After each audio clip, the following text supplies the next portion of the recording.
Welcome everybody, welcome back to the channel. Again, back in the shop. Unfortunately, yesterday was not a fun day for me. Two things happened. So first thing is my rear pads on my van decided to explode. So that was fun trying to stop when they first exploded.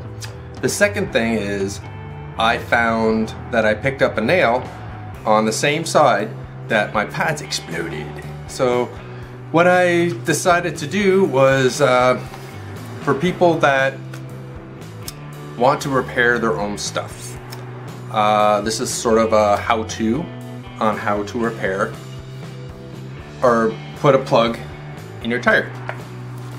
So this is a kit that I found at Walmart, and it has everything you need in it. So we're gonna give it a try, see if it holds air. If not, then I'm gonna have to get it professionally done. But for 13 bucks, what's gonna happen? So it comes with everything. So the first thing you have what's called a rasp, and as you can see, it goes into the tire and it's got some edges on it, and it's supposed to clean up the hole that you find the nail or screw or whatever you find in it.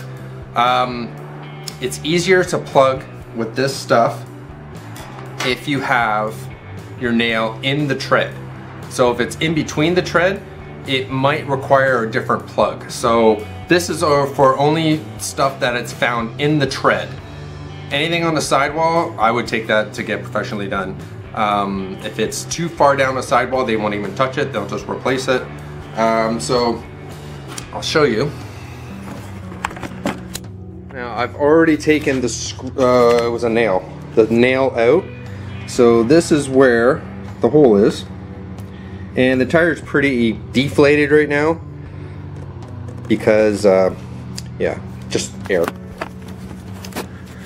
So it's already deflated. And all you do is just, as soon as you take the nail out, if you're on a time constraint as far as you have no chance of reinflating it, no air tank, nothing nearby, then you have to do this in sort of a timely manner. So as soon as you see that the nail is leaking, you have to pull the nail, rasp it really quick, and then this is the second tool. And I don't know if you can see this, it's got a split right there. So you stick these suckers in there, you feed it into the eye.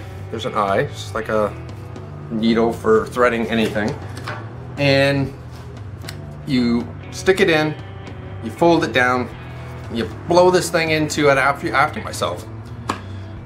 First thing you should do is to, number one, find the leak. So if you don't know how to find the leak, number one, it's probably on, it's either your front or back, figure out which tire it is. If it's on your front, you can do it while it's still on the vehicle, if you can find the screw or nail. If it's on the back, my suggestion would be to take the tire off the back, because it might be a little difficult to do it kind of upside down sort of deal. So get some soapy water and pour it on the tire, rotate, all that fun stuff, just to try to find the leak, and you'll find it with air bubbles. Air bubbles will just sit there, and so find the leak, take the nail out, rasp it with this guy, set this up like this, and then on top of that, they have some rubber cement. So you use some rubber cement on there, it just helps to seal it better. Can't forget Timmy's. And then you just shove it in till this is probably about 2/3 of the way up or into the hole, and then you rip it out. That's it. Fill it back with air and see if it leaks. So we are going to try it. All right, so this is where the hole is. This is where my nail is. And all you do, you kind of put this in, and you can do this with inflated or not inflated. It's probably easier inflated, but then you have to deal with air. So then you stick it in and you kind of go back and forth. Nicely clean it out.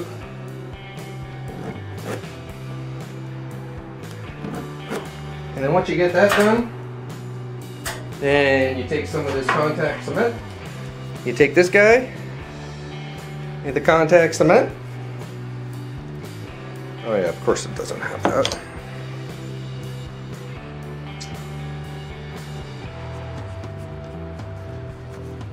Stick some on there. I don't know if you can see that. There we go. Stick some on there.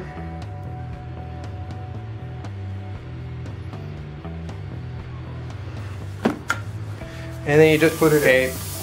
My bad. It's easier to plug this when it's still wet or still inflated.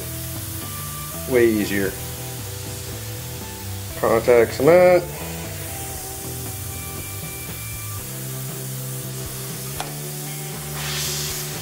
And stick it down the hole.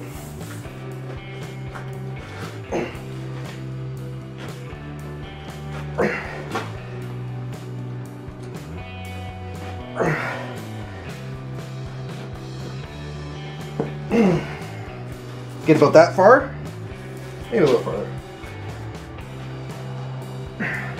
Okay, we got about that far, and then just rip it out. Pretty much what it looks like.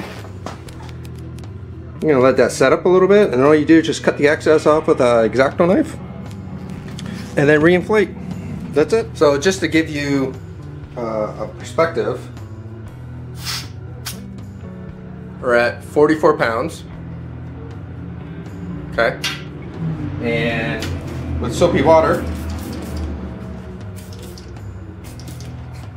there's absolutely no air bubbles. So, I claim this to be a success, for sure. And to be honest with you guys, that would be the first time that, number one, I've used something like this, or plugged a vehicle. I've usually just taken it to Canadian Tire or one of the service garages, but because of the circumstances we're under, getting it there is like days and days and days. I've called somebody yesterday and I'm still yet to get a call back. So that's the way it is, and that's what's end up happening around this time, is that so many people are just doing it themselves if they can. And this is an easy way to do it. This is a very easy kit. It takes a little bit of muscle to get this baby in, and you have to do it inflated because otherwise the tire will just move and everything else. So there's a tip. Other than that, that's it. That's a quick little how-to on how to patch your own tire if it's patchable, and that's the big if. If it's not in the tread, I'm not sure how to patch it. I would try this, but I wouldn't be 100% guaranteed on if it would work. This worked, so I'm happy. I'm back on the road, put my tire back on the van, and off I go. So if you like this video, give me a thumbs up. Leave me a comment, if you like this video, and subscribe. Like I said, I've got time and I'm trying to put out more as I can. So hope everyone's safe. Keep going with the projects, and I will talk to you next time. Bye for now.